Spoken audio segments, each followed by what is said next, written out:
Comment réfléchir sur le développement durable, sur l'environnement, c'est-à-dire sur notre avenir, sans faire de prospective sur l'énergie? Alors le Dessous des cartes va consacrer 2 numéros aux questions pétrolières dans le monde et dans l'avenir. Cette synthèse, nous l'avons préparée avec des élèves de l'ENA, la promotion Copernic 2002 de l'École nationale d'administration, qui a justement travaillé cette année sur les questions énergétiques. Alors quelle est la dépendance des États par rapport au pétrole? Comment est fixé son prix? Quelles sont les alternatives? Cette semaine, nous allons envisager les déterminants et puis la semaine prochaine, la régulation. Le pétrole est une huile issue de la décomposition de substances végétales et animales emprisonnées dans une roche plus ou moins poreuse. On trouve des gisements de cette huile un peu partout dans le monde. Sur Terre, principalement en Amérique du Nord, en Afrique du Nord, au Moyen-Orient, en Russie et en Chine. Et puis en mer, dans le golfe Persique, la mer Caspienne, en mer du Nord et autour de l'océan Arctique, dans le golfe de Guinée, dans les Caraïbes, dans le golfe du Mexique et près des côtes du Brésil. C'est d'ailleurs en mer que la prospection pétrolière est la plus importante. On fore de plus en plus profond, jusqu'à 2000 mètres, et les zones les plus prometteuses sont le golfe du Mexique, les côtes du Brésil et le golfe de Guinée. Regardons maintenant les principaux pays producteurs. L'Arabie saoudite pour près de 13% de la production mondiale, les États-Unis environ 11%, la Russie 8%, l'Iran et le Mexique un peu plus de 5% chacun, le Venezuela, la Chine, la Norvège, l'Irak, le Royaume-Uni, les Émirats arabes unis entre 3 et 5% chacun. Le reste des pays producteurs dans le monde faisant donc moins de 2%.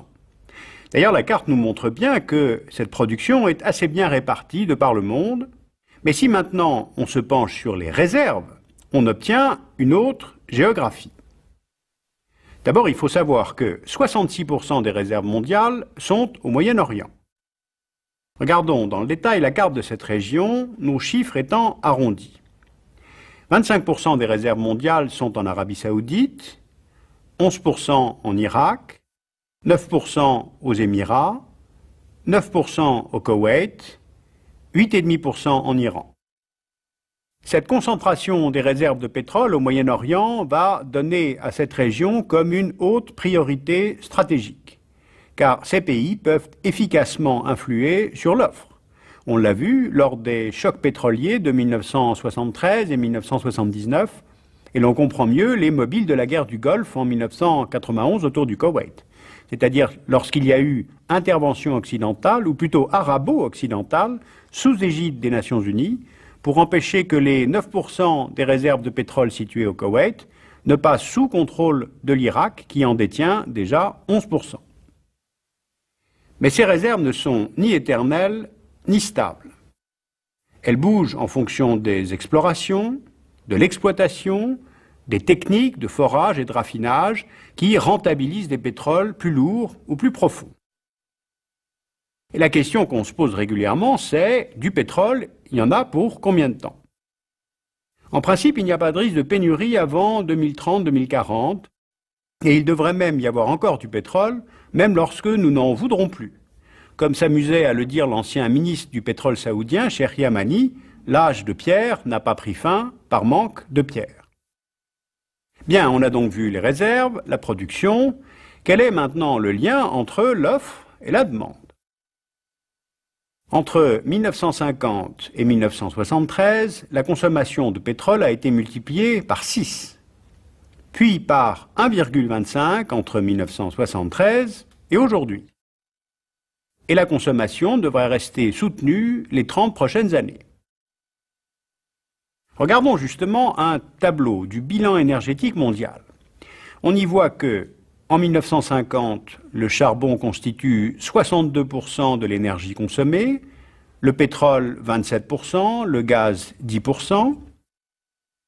En 1970, le pétrole devient la première source d'énergie au monde, avec 48% de la consommation mondiale, et les prévisions pour 2020 indique que le pétrole va se maintenir comme principale source d'énergie.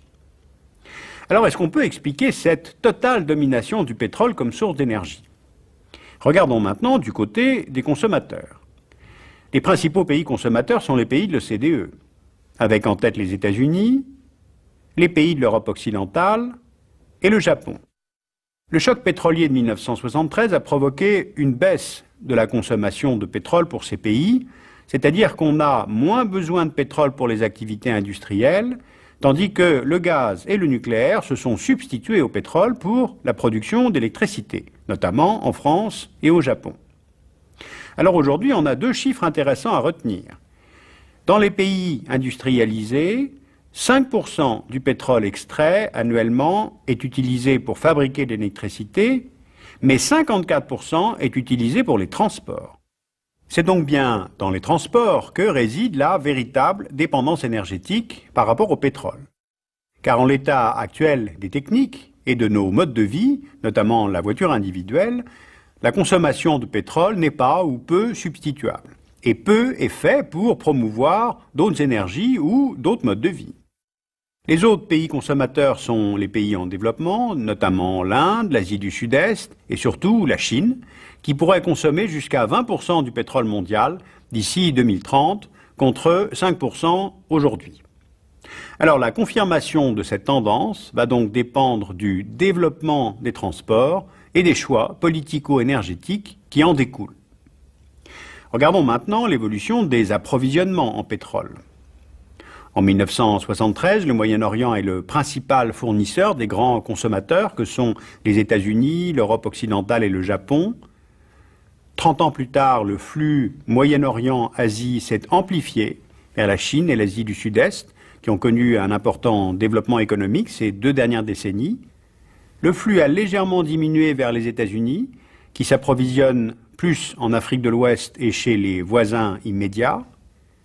L'Europe s'approvisionne aussi en Algérie, en Libye, en mer du Nord, c'est-à-dire en Norvège, en Russie et peut-être, à terme, en Azerbaïdjan. Le Japon, lui, reste très dépendant du Moyen-Orient, mais il s'est tourné vers l'Indonésie et la Malaisie et à terme vers la Sibérie et sans doute aussi au Timor oriental d'ici quelques années. Et enfin la Chine. Elle suit activement la voie de la diversification puisqu'elle a acheté des gisements au Kazakhstan et pourrait s'alimenter à terme en Sibérie.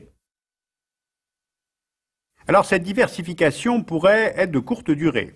D'abord parce que l'essentiel des réserves sont au Moyen-Orient, et puis parce qu'il y aura une évolution dans la géographie des grands pays consommateurs. La montée économique de l'Asie devrait modifier la demande en pétrole dans les prochaines décennies, avec peut-être l'apparition d'intérêts divergents entre pays OCDE et pays émergents. L'Union européenne, elle a plutôt tendance à jouer sur la demande pour assurer la sécurité d'approvisionnement de ses pays membres, alors que les États-Unis privilégient plutôt le développement de l'offre en autorisant notamment l'exploration pétrolière en Alaska dans des parcs nationaux protégés. Alors il y a beaucoup de mythes autour du pétrole. La fin du pétrole, annoncée dans les années 70 pour ce début du XXIe siècle, ou encore cette totale soumission des consommateurs face aux producteurs. Non, les réserves sont évolutives, tout comme la dépendance énergétique. Cette dépendance n'est pas un mal nécessaire, elle est liée à nos modèles économiques, au mode de vie que nous voulons avoir et que nous indiquons ou que nous n'indiquons pas à nos dirigeants économiques et politiques.